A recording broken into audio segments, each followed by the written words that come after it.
Hello, welcome to Rumble Talk. Back again, actually, because we've been away for such a while. I was actually going through stuff and looking. The last time we did one of these was 7 months ago, so it's far too long ago. Yeah, but we are back, so yeah, back for good. Yeah, so we should get back on it now. A lot has happened really in those 7 months as well. Yeah. So yeah. But where do you want to start? I mean, I think you're saying that a lot's happened in the last 7 months. Is kind of like, well, I think in the last 7 months, Punk's come back from injury to then get fired. So yeah, a lot has kind of gone down on both shoulders. Yeah, and then we've got my tribute here. We lost Bray Wyatt as well. Yeah. Terry Funk, all the people that we've lost in that time as well. I think Bray was the one that hit the most because of how young he was. No one was expecting it. So it was a bit of a shock when it came. Yeah, it was. So, but, yeah, you just think of his wife and kids, don't you? You know. Well, he's younger than me. He was younger than me, 36. So I'm 40. So you know what I mean. It's nothing really. Yeah, nothing. It's Yeah. It's life sometimes, unfortunately, but. Yeah, life is like that. I'm afraid it's just what it is. Cruel sometimes. Yeah. But it is what it is. I don't know what else to say about it really. I don't think there is. I don't think there is really much you can say about it. Obviously, it's a massive loss to the wrestling world. He was a creative genius. Selfishly, I think as a wrestling fan, we'll be all are gutted that we're never gonna see him. Not even his matches, just the things that he would have created had he obviously have not passed away. But it's more. I think we never really got to know Wyndham, did we? Really, we very much only saw his characters. Yeah. I think, and he was one of the very few as well that never really done anything on social media. He didn't really do any signings. He was he sort of kept himself to himself. Really, he was one of those. He never really had a social media presence, so he didn't really know what was going on or anything. And I think that was on purpose. That wasn't. I think he was designed.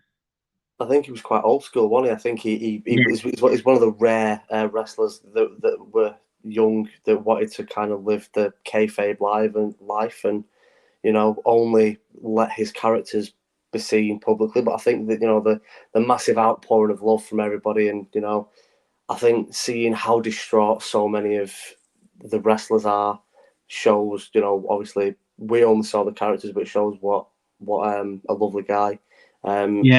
He must have been, and all the stories that you've read of people remembering him. It's just so sad, and a massive loss. Yeah, huge loss. But yeah, like you said, we've been gone. We've had Punk come back from injury, fired. Yeah. But before he was injured, there was that incident backstage with him and Ace Steel and the Young Bucks and everything else. I mean, it is. Look at the stuff backstage in AEW. It's a fucking mess. It's just an absolute mess. Yeah. It's just mess. It's just a mess. I can't really say any more than that. You don't really hear about. I'm pretty sure there is drama like this with WWE, but you never hear about it like this. No. And I'm pretty sure if there was drama like this in WWE, they'd be pulled aside and gone, fucking work it out, sort it out now, and that's it. But you've got people in AEW saying, they won't work with Punk, so they stuck Punk on Collision, which is a show they sort of built around him. Yeah. So the Elite, Omega and the Young Bucks could go on Dynamite, and it's like, really? You know what I mean? I'm pretty certain there's people in WWE that hate each other as well, but at least they work with each other. Where in AEW, it's like we were saying before. I think it's the inmates running the asylum. It's just 100%. It is. It's the best phrase to describe it. Really, it really is. It's the inmates running the asylum. It feels AEW whenever these kind of this drama bullshit happens. It's just like it's like school ground childish. Like just yeah. I think obviously while we're on AEW, and you kind of reminded me of something when you were saying about if this happened in WWE, it would be a bit a case of sort it out and move on and be professional and just get on with it.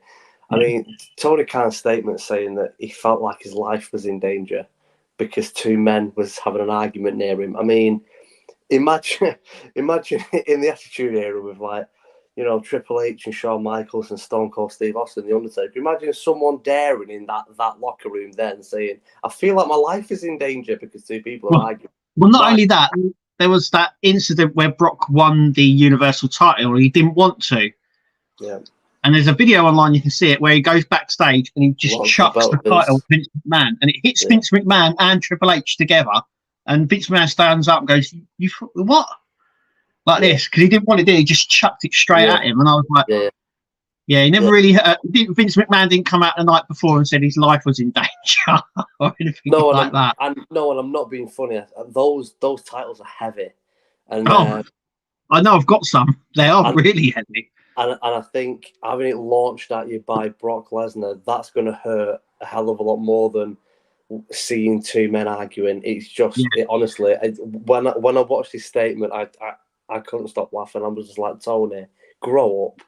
He shouldn't have said a thing. He should have just said, "We've come to agreement." They should have just done a statement, but not have him come out and say, "I had to fire him," and then come out on Collision as well and mention it.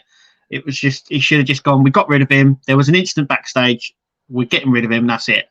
Yeah. But he had to sort of make it sort of relevant. Look, I think from as soon as it happened, obviously I messaged you and told you, I sent you the link that Tony Khan and AEW had tweeted, and your reply was, this could really, bite AEW on the ass because he was the number one merch seller, he was the number one attraction. Obviously I was there at All In at Wembley, and the amount of people that was wearing CM Punk t-shirts and going, I mean, to be honest, to me, it felt like the biggest pop of the entire night was when his music hit. There was 100% there was fans there that was only there for Punk. That if Punk wasn't scheduled to be there, they potentially wouldn't have bought a ticket, because whether you love him or hate him, you can't deny that he's a massive draw, and his fan base is that big that there are people that buy his merch, but not just his merch. Whatever company is at, when he was at WWE, when he was at Ring of Honor before that, obviously his recent run in AEW. People will buy tickets to the shows just to see him. They then buy in drinks and food and merchandise while they're there at the arena that they wouldn't have bought. Even they might end up buying, a John Moxley t-shirt or something, but they probably wouldn't be at the arena. Some of them wouldn't have even been at the arena to buy that if Punk wasn't on the show. Some people love him, some people hate him. He definitely is probably the biggest Marmite wrestler to ever live. You either love him or hate him. But I think from a business standpoint, it's a poor move. But at the same time, I'm a massive fan of him. But at the same time, you kind of hear rumblings and rumors and stuff from wrestlers like Miro and stuff like that was there backstage and seeing it. And obviously when it happened at the press conference with the Elite months ago, you do kind of hear some people saying that it was Punk that started it, and then you hear other people saying, well, it wasn't Punk that started it. Jack Perry went backstage and started on him, and whatever it is. There probably is times where, Punk actually isn't to blame, and sometimes he is, but it always seems to involve him. Whenever something goes down and some shit and drama happens, it always seems to involve Punk. So, I don't know. There was a few things that were said as well in promos that kind of ring true now. Moxley one as well, where he said, everyone wanted him here, everyone said about him being here, and he goes, now he's here, we fucking hate him, and all this sort of stuff. And it's just, some of the stuff has come out, it's sort of like, as it's gone further down, it's a bit like, oh, and it rings true. I remember the promo years ago when Triple H said in the ring he wanted everything around him. It was all you. If it wasn't about you, you don't want to know. And it's sort of, it rings more true It's now so than true. it does ever before now. And it's like, maybe he's more self-centered than we all believe. Maybe he is. Yeah, I agree. Wants it all him, me, and maybe he's not getting it like that. But you see, not in his AEW run, but in his WWE run, you know, him wanting it all about him and him being selfish and saying, you know, I'm only going to be happy if I'm the guy. But at the time, he probably deserved to be the guy. He was that good. I think the only thing that he would offer WWE now, if he came back, would be that draw: is his name, his fan base, how many tickets he sells, how much merch he sells. From a business standpoint and bringing money in, is gold. But I mean, there's no getting away from it. There are people that can't stand him. And if WWE do re-sign him, will there be the same drama and bullshit that was happening at AEW? Who knows? No, I that I've all, we don't hear about any of that stuff in WA. Like I said, because if it does happen, they nip it in the bud straight away. I'm sure if Punk came in and he was like, "I'm the man," or that there'd be a few people that would slap him back down.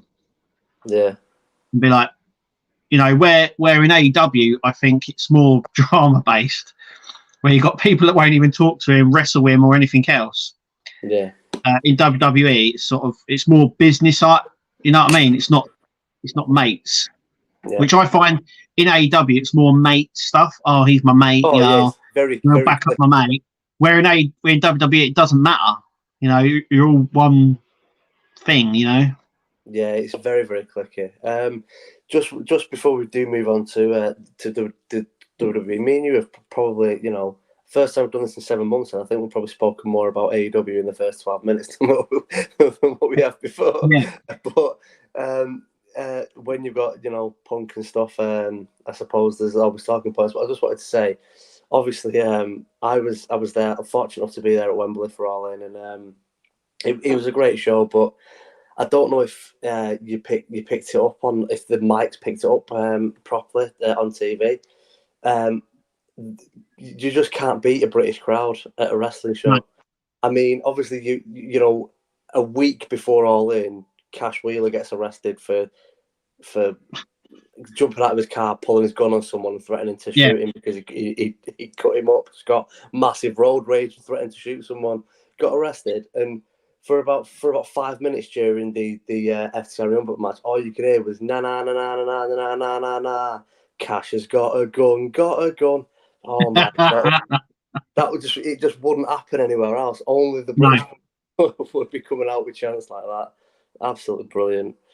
It's the same with Bailey. If you ever go to a WWE one, they always sing the Bailey song. It's all the football chanting songs, and everyone knows them. Yeah. And I think it's a bit alien to the American crowd because they don't get that, even with like their American football and all that sort. They don't get that sort of chanting. I think it's really alien, especially for the American crowd to come out, like the Americans to come over here and then experience that. Yeah. But, you can't beat an English crowd. You just can't, and they know that, and that's why I think now we're getting more pay-per-view stuff, more stuff, because they're starting to realise that it's, the UK is where the money is. Yeah, I mean,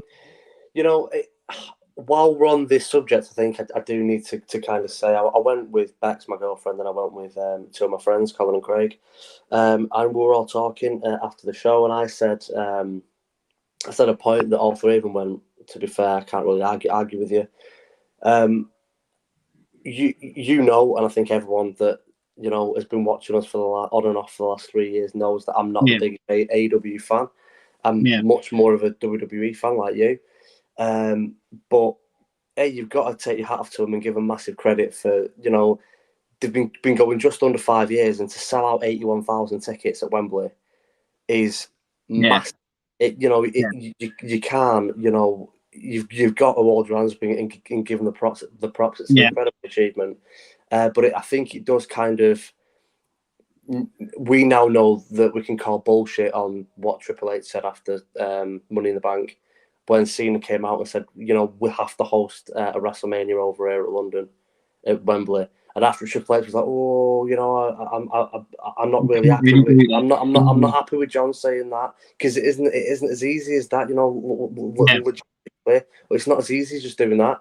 Well, if AEW, after just less than 5 years, can sell 81,000 tickets at Yeah. Wembley, and then announce that they're coming back to Wembley the same time next year, bullshit if you're saying WWE cannot host WrestleMania at Wembley.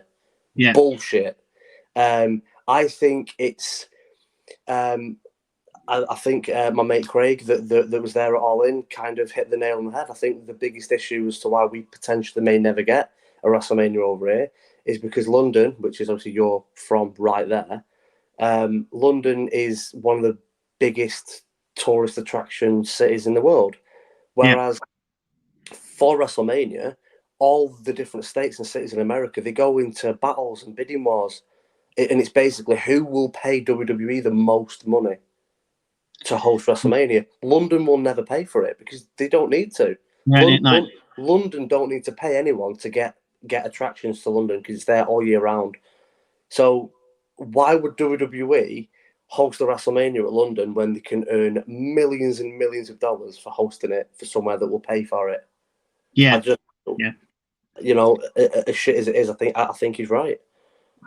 Yeah, I don't think. You know, I think we may get SummerSlam. We may get Royal Rumble. I don't think we may get WrestleMania, but I reckon it's way off. No, 2030, 2040, that sort of time. It's like you're saying, it's just there's too much money. I reckon it would go to Jeddah before the UK. 100%. But because they look, you know, we're both football fans as well, and you know, Saudi Arabia, you know, football is ruined. There's rumours now of them paying Mo Salah $2.5 million a week. Like it's just like they have that much money, that it doesn't matter. So WWE, from a business standpoint, are going to go, well, Saudi Arabia will pay us hundreds and hundreds of millions. Wembley will pay us nothing. Well, they've come out before, haven't they? And they said that actually, that when they do their shows in Jeddah, it sort of pays for their whole year. Yeah. And it's like, you know, that's how much money we're talking about just from one event. So you can imagine if they said, "Oh, we'll do WrestleMania, but only if you pay X amount." Yeah, I mean, obviously, you would get other people saying, "Yeah, but at Wembley they'd sell that many tickets over the 2 nights and that much merch." Yeah, but they would get all that in Saudi Arabia on top of the 100. So they would make the same amount of money on tickets and merchandise, pretty much, whether it's in London or whether it's in Saudi Arabia. The only difference is Saudi Arabia will go, here's 500 million. Yeah. You know, look, who knows what's going to happen? Who knows what Endeavour are going to be like? Obviously, we've got the WWE and UFC merger coming up. Within the next week, I read that the sale could be through. Yeah, I think the 12th or something, 12th of September, which is next week. I read 12. Yeah, so you know, look, who knows? You know, who knows? Something might happen when Endeavour are in control, and they might think, well, you know, they might think more for the fans, and like what being at Wembley will be a much bigger and better show. They just won't earn enough. They won't earn as much money off it. But it's balancing money and moments, isn't it? You know. Yeah, but they might, like I said, they might turn around and once the merger's done, be like, "We'll go there." You know, even though Triple H said, you know, there's a lot more to it, and I generally think there is. There's much more to it than just sort of going, "Oh, next year we're going to go to WrestleMania." As you know, they've already picked their venue for next year. WrestleMania and the year after. They always do it sort of like a year or 18 months in advance. So, you know, they already know this year's WrestleMania is coming up, and then the following year they already know where, you know, the WrestleMania is going to be there. So, you know, maybe, like I said, maybe. Yeah, look, I'm not, you know, I'm not saying that Triple H was completely lying. I'm sure logistically it's a nightmare, and I'm sure it would be difficult. But But if Tony Khan and AEW can do it in less than 5 years, and then announce at the end of that show, oh, by the way, we're coming back here next year to Wembley to do it all over again, then if they wanted to, WWE could do it easily. Yeah. They're just choosing not to. Yeah, that's it. It's like you know they did Money in the Bank only a few months ago. Yeah. Me, I tried to get tickets for it. You tried to get tickets for it. My mate tried to get tickets for it. None of us, everyone that I personally know, no one managed to get tickets for it because they did it at the O2. Why didn't they do that at Wembley? Yeah, well, there was a lot of talk of them coming out, weren't there? When they done Clash at the Castle, there was talk of them actually being offered Wembley, but they turned it down and went to Cardiff instead. Wow. Yeah, I'm pretty sure that now what's happened with AEW, I'm pretty sure WWE are like, shit. Yeah. We should have done. I think it's very, very clever from Tony Khan and both of us. Everyone knows me and you aren't the biggest fans of Tony Khan. I think he's a little slap ass, a little wet wipe, to be honest. I think he's very, very clever in certain aspects, but there's certain parts of him that, like you saying years ago about him, treating wrestlers like the bloody Pokemon. He's out there trying to catch them all. He's like a big kid. He's like an adult baby who is just. Yeah, wild. I think for a lot of American people, bad things about him. I think if a lot of American people are watching this and they're like, "Oh, they're e-drones or whatever," it's not just, we know Tony Khan not just for the wrestling, but for Fulham as well. Yeah, of course. Yeah. And you ask any Fulham fan, they hate him, and they absolutely hate him. Not just because he's the owner, because they don't plough money into the company. No. And while they're doing that, they've got the wrestling show going on, and you know what I mean. So we know more. There's also extra we know more as well because of knowing him through Fulham. Yeah. So for us, it's a bit like, well, he's an arsehole at Fulham. Yeah. AEW is no different. You ask any football fan what they think of Fulham, and he's a Fulham fan. They will tell you that they think he's a wet wipe. They don't spend enough money on the club. He's too busy with this wrestling thing to worry about the football club. And, it just sort of goes to show you, it's sort of, he got the football club and now he's moved on to wrestling. I wonder what else he's going to move on to once he gets bored with it all. Yeah, and obviously there were rumours that he was taking money out of Fulham to pay wrestling contracts and stuff. There has been talk about that as well. Yeah, there's been massive talk about that. There's been talk about there has been poor investment in Fulham because he's sort of ploughing money into the wrestling. So he would rather get one mediocre ex WWE star, pay them a massive contract to get one pop because the crowd like to go, ha ha, we've and then got blah blah blah. Well, not just that. It's where the drug thing, where he's always like, oh yeah, he takes cocaine and all that sort of stuff. Whether or not he does, I don't know. But that actually started at Fulham. Yeah. That all started from the football grounds, and it moved on. The same thing about the dog thing as well. I'm not going to get into it because the dog thing as well all came from before he was even involved in the wrestling, when he was involved with Fulham Football Club. So a lot of that stuff, everyone's sort of like, oh, he's all coked up and everything. That all came from Fulham. That's not something new. That's something that's always been mentioned beforehand, before he even owned the wrestling company. Yeah, look, there's. It's the exact same as Vince McMahon. There's good things about him and there's bad things about him. And one of the good things about him is that he's a shrewd businessman. He's very, very clever, and I think he knows that he's found a massive gap in the wrestling market. I think he knows what he's doing. He knows putting on that show at Wembley and then coming out and saying, "Oh, by the way, we're coming back next year to Wembley," and mate, the arena erupted because like. As a British wrestling fan, it's like, even though I'm more of a WWE fan, it's like finally there's someone who's in charge of a massive wrestling company who understands and is wanting to put on massive shows for us. But he's not doing it for us; he's doing it for him. He knows there's a massive calling for it in this country, and he knows there's a massive gap in the market because WWE. Don't come here often. I know they've started coming more often the last couple of years. than what they used to. But even still, like they don't put on 81,000 shows at Wembley, you know. So I think he's found that little niche in the market and gone, right, I can make a shit ton of money from this. Yeah.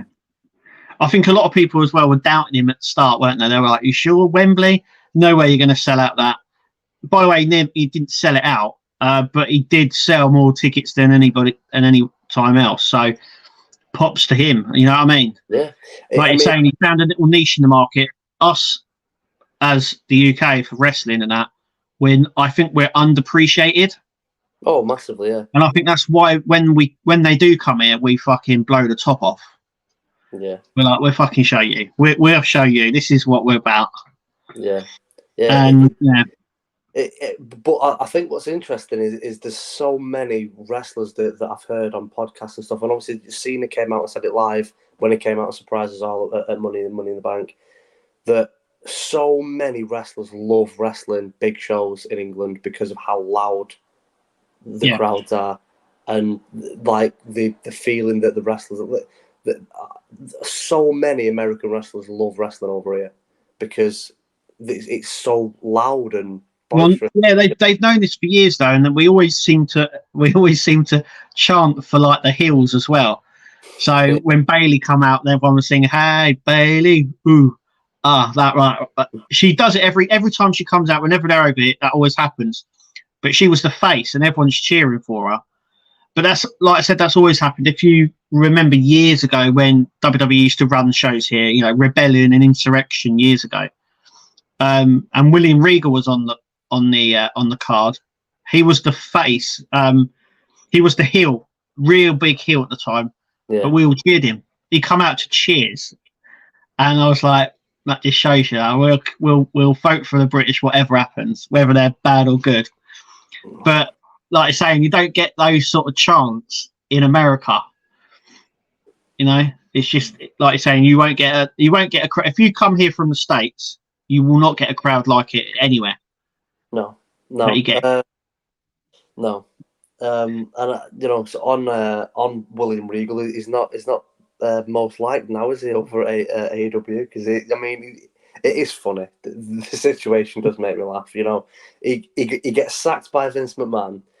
AEW basically kind of offer him, you know, a massive lifeline, and you know, say, look, you know, come and work for us. Did really well over there. The second Triple H rings him and says, "You can come back to WWE." He's like, "Bye bye, bitch." He's gone. Yeah, that also shows you like what it's like over there. So many people have said it. Like even Punk. Now, take it with bollocks or whatever, but even in that press conference that he's done, he goes, "I've come here to wrestle, and I'm working with children. Yeah, they're all children here." And I sort of kind of, as it's gone more on, I kind of get it more. Because there was the Elite, they do a show, didn't they, where they're all taking the piss out of things and stuff like that. But I think this week they done one of their shows where they had Punk drinking a Pepsi and then spitting it out, saying he was more of a Coke guy. And I was like, really? They're doing little digs like that. And then they did, I think they were doing like Punk's sort of signature moves and stuff like that on Collision. Like the first time that they were on it, and I was like, really? And it kind of rings back to what Punk says. That I've come here to work at adults and stuff like that, and I'm here with fucking children. Yeah. And I'm like, you know, you've got Kenny Omega, who's a brilliant wrestler, and the Young Bucks are a massively talented tag team, and they're doing shit like this, and it kind of makes me think like, and really, and they're the MVPs of the company. This is what EVP, yeah, EVPs. These are like, really? You know what I mean? Yeah, and you know, a lot of the stuff, you know, that brawl that happened, everyone said it was 50-50. It weren't just Punk and it weren't just the Elite. All of them was to blame. Yeah, it was only Punk that got screwed. It's like, it's just... I think what happened, and, you know, this is just my opinion, I think what happened is, they were like the biggest people, you know, Jericho, Omega, the Young Bucks. They were like, this is what we created. And then Punk come along, and he was like bigger than them. Yeah, people were chanting for him. He was outselling them. He was out. Yeah. They were like, oh fuck, we fucking what? Why are we getting second fiddle to him when we created this company and all? And I think they didn't like that. And I think what's happened is there's been regret bit where they've gone. Oh, Punk's going to come in and help you, and he'd be like, no, he's like, we know he's very self-centered, so he's probably like, they've gone to him, can we, we can work with you, and he's like, I ain't working with you. You're fucking children. I'm not working. You take the piss. And they've gone, well, we're going to get him out. I've seen it in jobs as well. I've seen it like in workplaces. You'll be amazed where people, you come in one day and you'll get some people that don't like you over time, or immediately go, I don't like him. And then they'll do anything they can to fucking one up. And I guarantee that's what's happened here, that they've pushed Punk's pushed back, they've then pushed, and we've gotten to a situation where where they just don't like each other, which is fine, but you don't do it we don't do it in a workplace. If you have a problem with someone at our work now, they have something called mediation. So they get you in a room and they discuss your problems, and then you sort it out, and then you leave it. You know what I mean? But I don't think, you know what I mean? You don't get that. We're talking about a multi-million-pound company here. Yeah.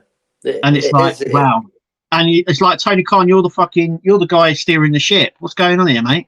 Yeah, but sort it out. He's as childish as all. Well, not only that, I think he looks up at them.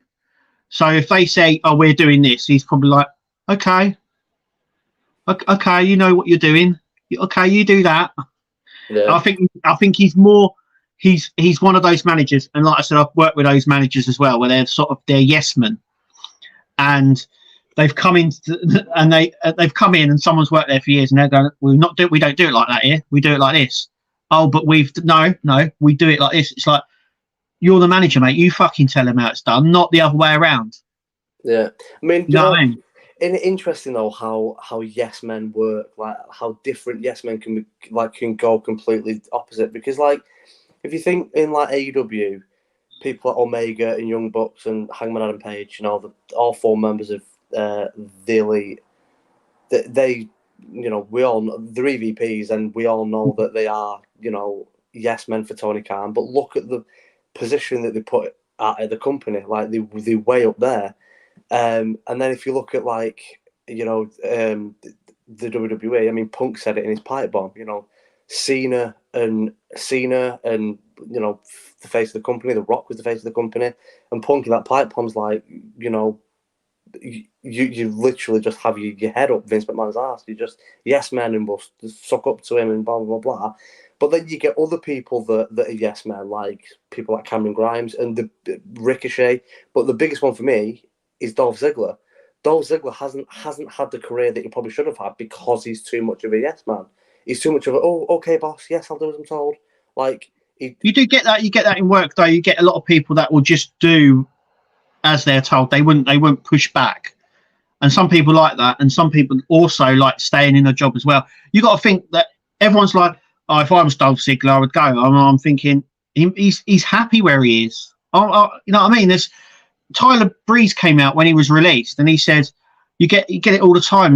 People like, oh, you should be doing this. If I was him, I would believe it. And he goes, I was fucking happy there, and they're paying your wages, so of course you're going to do what they tell you. Yeah. Why would you do what they tell you? But my point is, it's interesting how some people can be yes man and can kiss the boss's ass, and they get made the face of the company.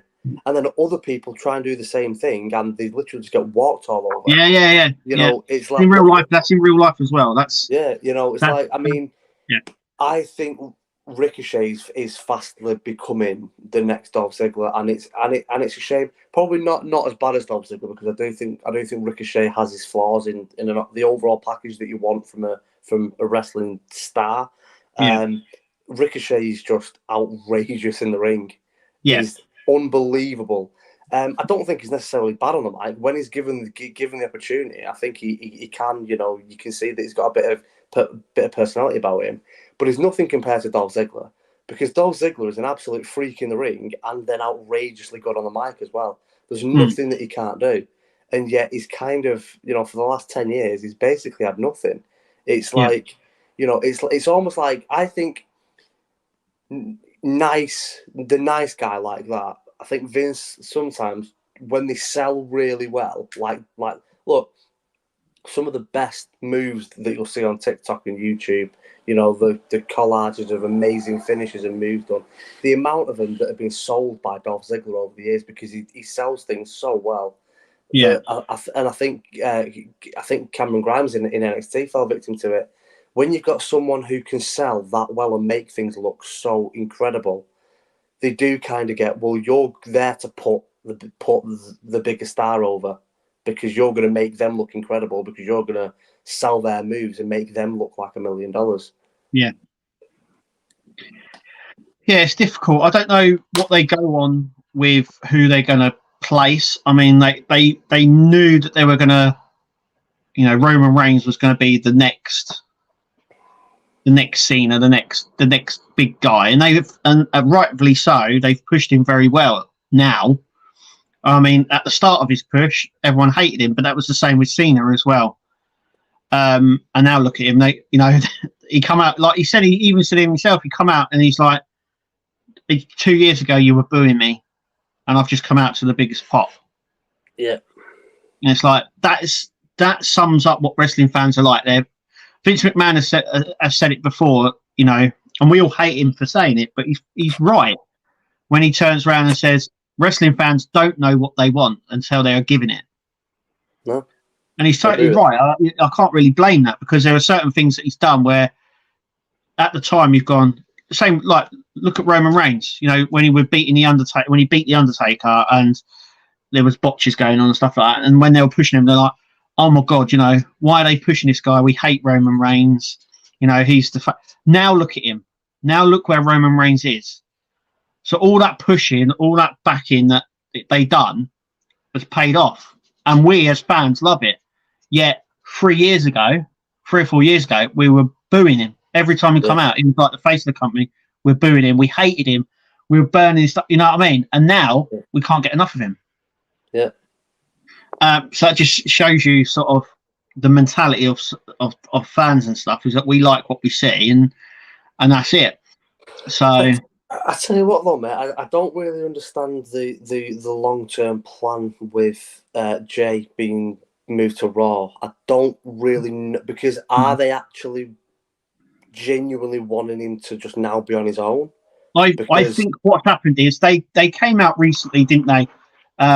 They've done an interview and they said their dream thing is to have a WrestleMania match against each other.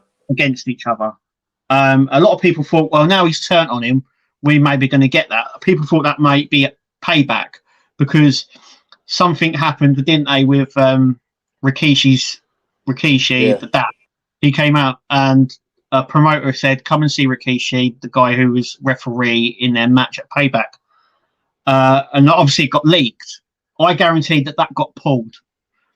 And now what they're doing is they've separated them long enough. So come WrestleMania, we are probably going to get the Jimmy and Jay match that they want, because they said that's what they want. They are on different shows, though, aren't they? So, and well, this is what, you know.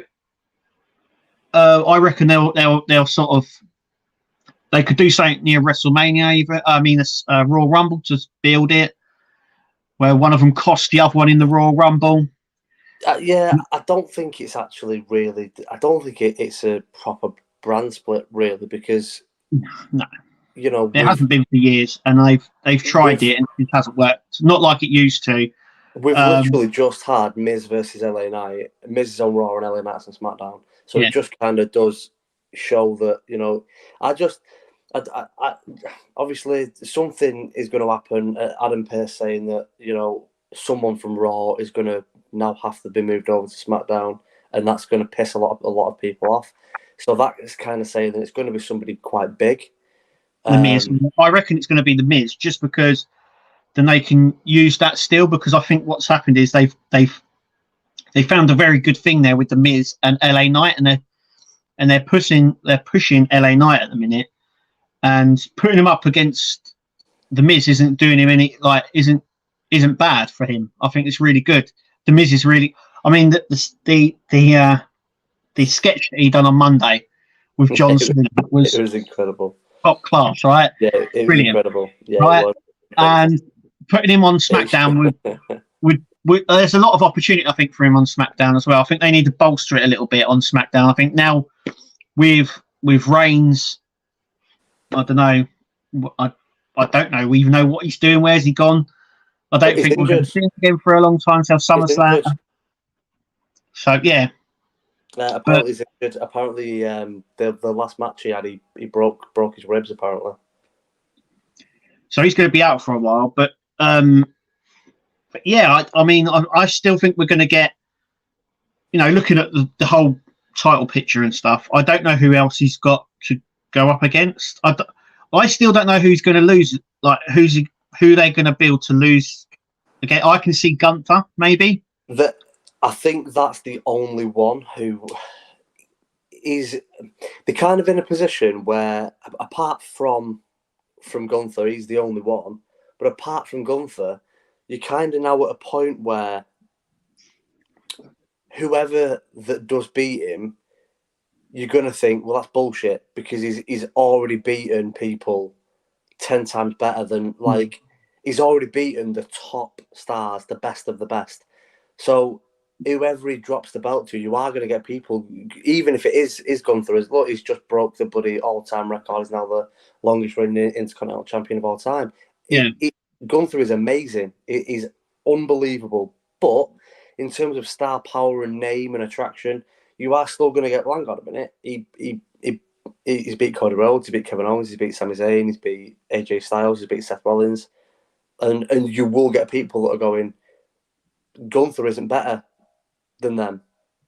Yeah. So, like, they are in a position that obviously Brock Lesnar is beat like 3 times. You know, yeah.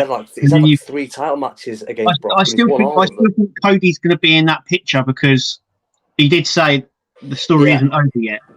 Well, and they've gone very quiet on him. Yeah, someone, I can't remember who it was, but someone said that the rumblings inside creative from WWE is that the plan is very much still Cody versus Roman 2 to main event Mania. So, in which case, it probably will be Cody that takes the belts off him. You would think. Well, I mean, they're at, like I say, they're at that sort of crossroad where.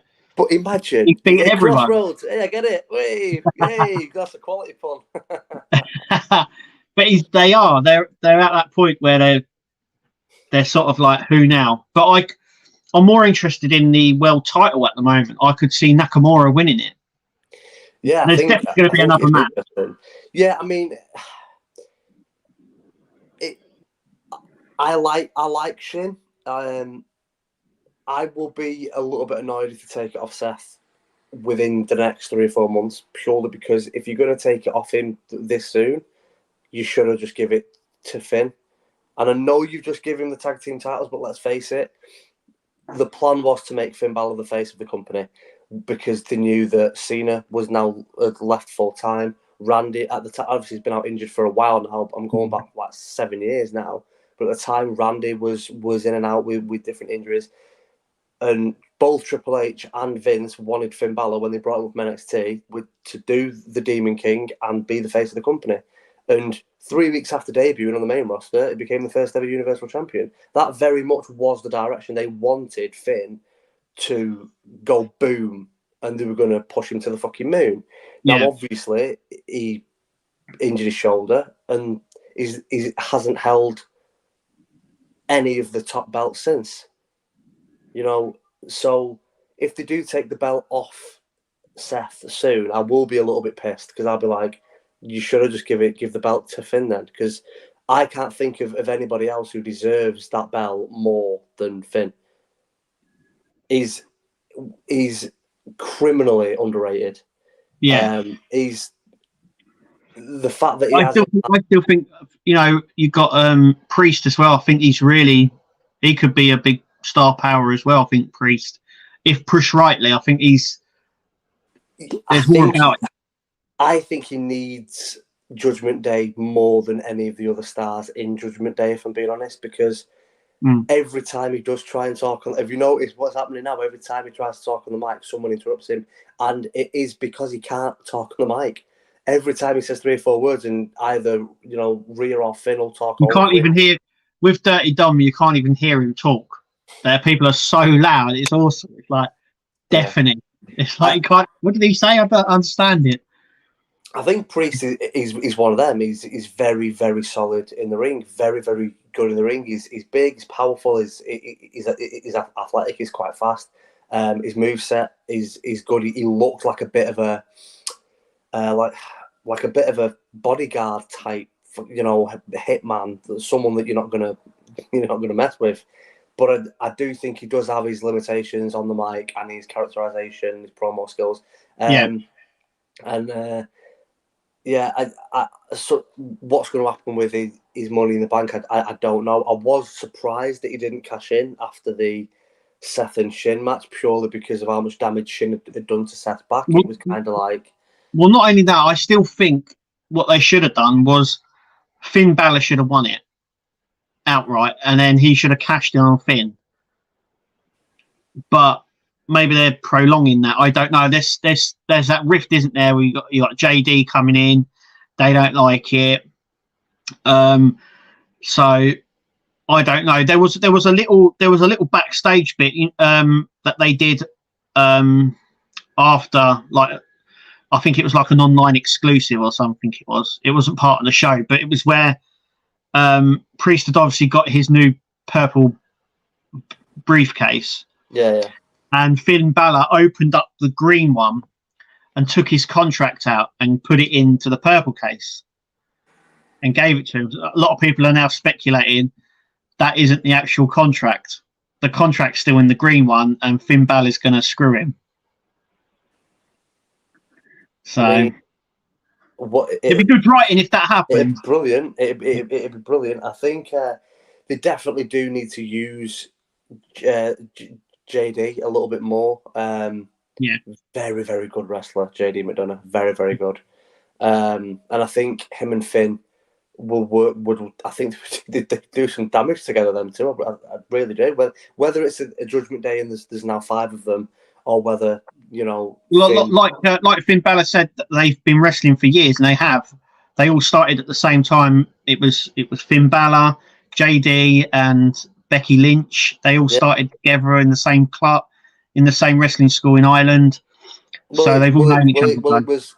Finn taught them both. It was Finn's wrestling school where JD and Becky trained at. Finn was their first trainer.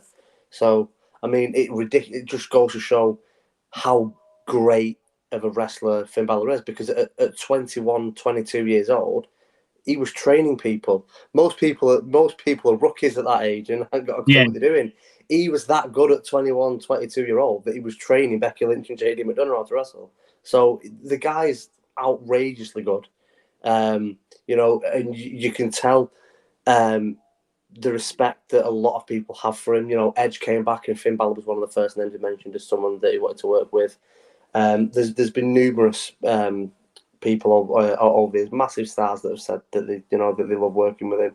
So I do think that would be a pretty cool little spanner in the works if he has kind of nicked that contract. Yeah, I don't know if you've seen the clip. I'll send it over to you. But I've seen it. Yeah. There is one where he takes it out, and lots of people are now going, "Hang on, did he actually give him?" We just saw the paper. Maybe it was blank, and they'll open the briefcase to cash it in. It'll be clear. I mean, to be honest, all I thought when I seen that was, is that the first time we've actually ever seen the fucking contracts? Because I don't think I've ever. No, I've seen it a few times. I think there was one with. I think when one of them, I think it was Edge or something. We're going way back when they had the contract thing. I think they signed it and stuff. But there was a thing. There was a contract inside it, sort of thing, years ago. But they haven't really used it that much, and obviously they've started to use that again. But they normally it's just the briefcase as the contract. But years ago, there used to actually be a piece of paper inside. Yeah. I think I think things are definitely starting to get interesting again now. And like I've said numerous times, I'm more of a WWE guy, a lot like you. You know, massive respect and credit to Tony Khan for Oh you yeah, know for competition brings out the best doing what he's in done. And I think the everyone. It wrestling gives more industry as a people. whole, yeah, Yeah, it's healthy. The yeah. wrestling industry now is the healthiest it's been in a long time, Oh and yeah, that and that's only a good thing. we're definitely peaking again. You know, it goes in waves. Wrestling up and down, up and down. We're definitely at top level again. We're Oh yeah, yeah. I back mean, up to where look, wrestling's like. 81,500 at Wembley proves it. It's the most amount of tickets ever sold for a single night wrestling event. You Yeah, know, that shows where we're at. But I do like the fact that you've got people like Paige or Soraya, whichever one you want to call her, and you've got like MJF and Adam Cole recently coming out and saying, you know, and even Punk. I mean, before Punk had even signed with AEW, to be honest, Punk was the first one that I seen saying, "Look, all you muppets arguing on social media, and AEW's best and WWE's just we're in a great yeah, period for yeah. wrestling. Enjoy it." You know, Because it won't be here forever, and it really no, won't. It will no, go and you soon know, before you blink. Something will happen, and it will go down again. I mean, we had a lot of the arguments. I mean, I'm going back years now. 2005, six.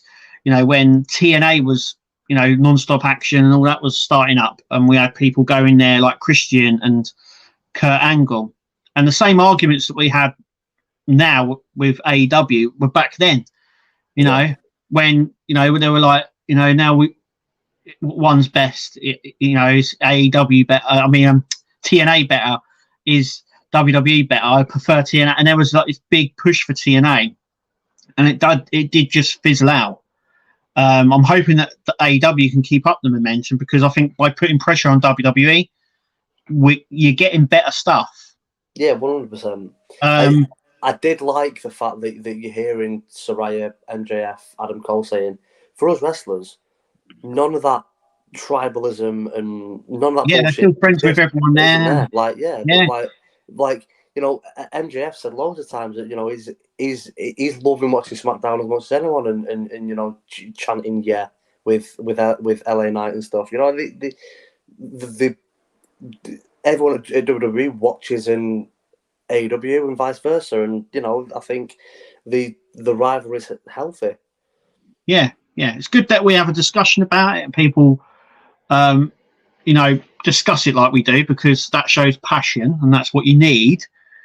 But you're right, where they say, some of the stuff that's talked about is all trivia, because it doesn't fucking matter, because it's wrestling at the end of the day. You should be happy that we've got it, and that we haven't got the one company, and we're not droned into that sort of one signal, if you know what I mean, because there is a lot, and I mean a lot. There's probably more wrestling now than there has been for years, since the WCW days.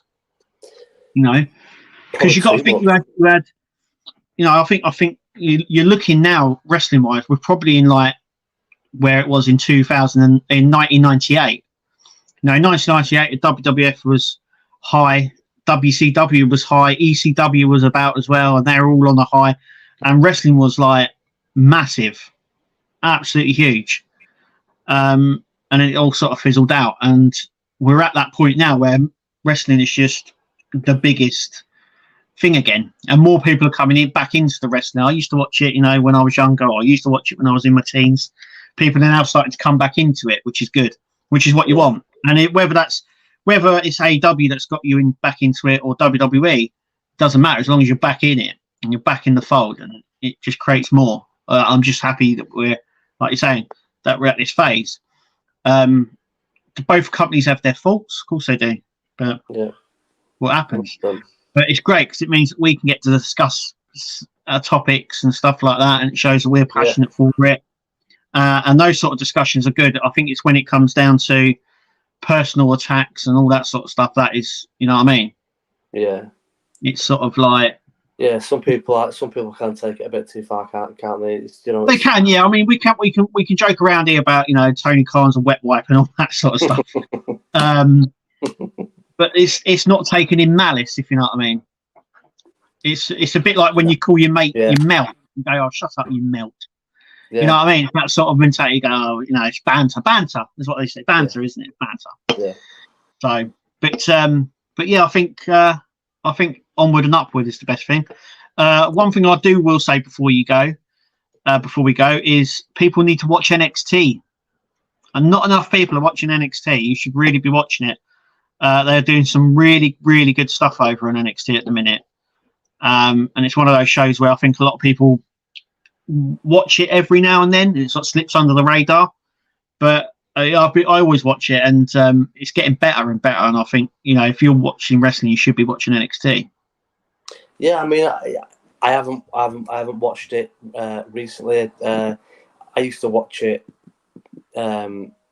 years ago. It did kind of go a bit pants about 12 months ago. It did kind of start struggling, which, look, it is going to happen given the fact that you build stars to a certain point where they all get taken to the main roster. Well, Regal said it. I think he done like a Q&A session where he was on stage. I think it was here in the UK, actually, he said it. And it was when he left. Do you remember when he left? It wasn't long after he left. He said, I'll send you the clip, actually. He said, after NXT Takeout, he said, we had peaked. That was NXT. It was, you know, it was never going to get any further. And he was like, you know, when it stopped being NXT and it became NXT 2.0. Yeah. He said at that time, he said it was right. It was right. It needed a rebrand. He said, because after that NXT, you know, Adam Cole and everything else, he said it had peaked. There was nowhere else it could have gone. Nowhere. NXT was the biggest it could have gotten. It couldn't have gone anywhere else except down. And he said he did need a rebrand.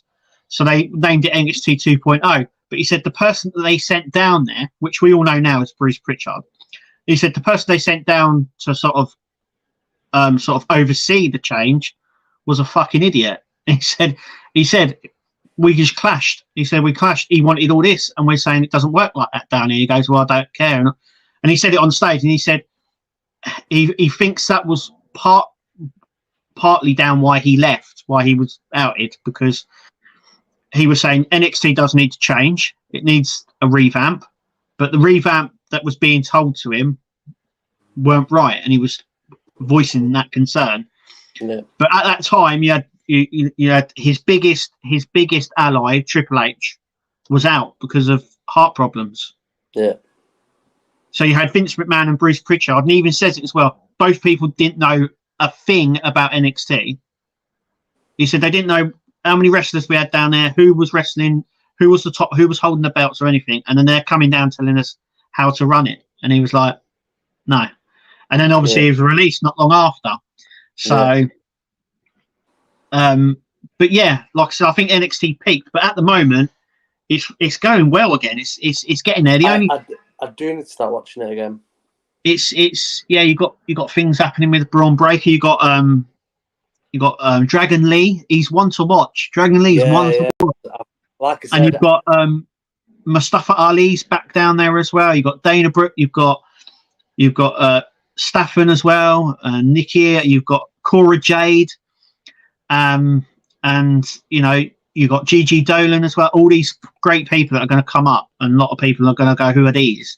You should be watching NXT because they're putting on some really good wrestling every week.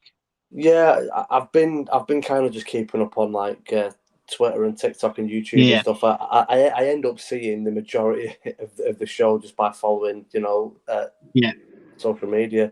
I've seen the steel chair, the steel steps. Thing with Breaker. I've seen lots of angles of that now, and it isn't work. It's a shoot, but what a great shoot it was. Because but why is that alternative angle even why is that being posted by anybody? Like, you're a fucking idiot. Like, that ruins it.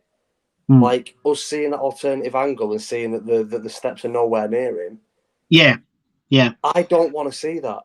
But the way the camera's cut, just at that moment, everyone's like, WWE did an amazing job. Unfortunately, there was some fucking clown in the crowd with a camera right next to them. that filmed a different angle where you could see that the steps missed by a mile.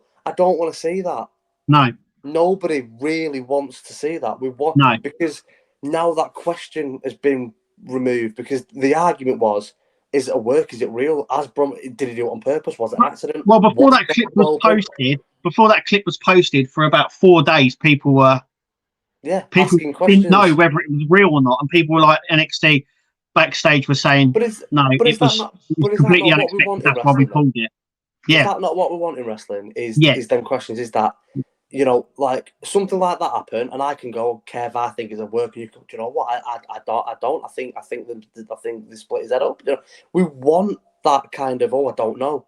I don't know whether he did or he didn't. It's like, look, obviously, again, without boring people, you know, I was very fortunate enough that I was there at Wembley, and I heard the reaction that MJF is now getting as a babyface. And it's great. I've seen the promo that he's just done with Joe. And again, Joe's going to be the heel. MJF's going to be the babyface. And he's doing incredible as a babyface. And I'm glad that we've got to see that side of him. He's doing very, very well. He's one of the most over in wrestling at the minute. You know, him and Adam Cole and the tag team, you know, everything that MJF's doing at the minute is gold and is incredible. But I do have a problem with it. I don't think that they should have turned in babyface, purely because we don't have that. We were just saying at the start of the show, we were just saying about Bray and how he was one of the few people who was still kind of had that old school mentality of wanting to keep things kayfabe. You know, we as viewers didn't know whether that's really him or not, if he's actually like that or not. You know, Bray was amazing. Like Undertaker for 30 years. Would never go out in public unless he was dressed all in black, because he didn't want a kid seeing him dressed in shorts and a white tank top and, you know, out in the park with his kids, and they're going, "Hey, but you're the Undertaker." Like, what? Yeah. He would only be seen in public in character, you know. And MJF as that heel in AEW, he was a prick. He was an absolute bellend, but we loved him for it. Not only that, you used to do it when you go to sign-ins. And he was taking photos with people. But this is what I'm saying. Everything that he did, like every podcast that he did, like it was on the Sam Roberts podcast, and Sam Roberts was like, "Oh, how's your mum doing? Yeah, she's doing all right. Still a slag." And you're like, "Oh my fuck!" Like you can't say that about your mum, you know. Yeah. But that questions you as a fan, as an MJF fan. For the last 3 years, I've been going, is he actually a cunt, or is he just very, very good at his job? And we didn't know. I don't think any fan who didn't know him personally, and you had people like Cody Rhodes on WWE TV, well, kind of WWE TV, it was shown on the bump thing, an interview he did with Ariel Helwani on BT Sports, now TNT, whatever. And he was asked about MJF, and he couldn't have done any better, Cody Rhodes, because he basically said, you know, I like Max, I'm friends with Max, but I understand, you know, we all know why people don't like him, because what you see on TV with Max, that's Max. But now we know that it isn't. No. Now we know that he isn't actually like that. He's just very, very, very good at playing that role. I didn't want to see that. I wanted the next 10, 15 years to be constantly going, is MJF an absolute horrible prick, or is this just a character, a gimmick? And nobody knew. Whereas, like I said, now we know that he's actually probably a really, really nice guy. He's just very good at playing that really obnoxious, arrogant heel character. You know, and it's just, people could say a similar thing with Miz. You know, the character of the Miz is an egotistical, arrogant piece of shit. But Mike, we have seen, obviously now he does like Miz and Mrs. and stuff like that. We know that the actual guy, Mike, is actually a really, really nice guy. Yeah. He's nothing like his Miz character. But I think MJF is that much, is gold, is money. And we're now up here questioning, you know, 12 months ago, we were saying, you know, 1st of January 2024, his contract ends, I'm going over to WWE. Is he still? No, I don't know. You know, interesting. It's an interesting time. We're going to be here to discuss it, obviously, every week, hopefully. Yeah, every week. But we're gonna leave it there. I think it's a good time to leave it. Yeah. Thanks everyone for tuning in, and clicking that subscribe button would do us great, and the thumbs up. I hope you liked the video. Hope we are back. So yeah. But yeah, we're going to leave it there, Dan. Yeah, it sounds good. No. I just wanted to say a quick thank you to everyone for watching and supporting the channel and sticking with us, because it's not been easy sticking with us being on and off and on and off and on and off. But we are back, and we are gonna try our best to make sure that we do one video every week. So because we enjoy it as much as we enjoy doing it, as much as you enjoy watching it. So thank you, everybody. Yeah, thank you. So yeah, I'm going to leave it there. I've been Kev. I've been Dan. See you next time, guys. Yeah, we'll see you next time. Take it easy, guys.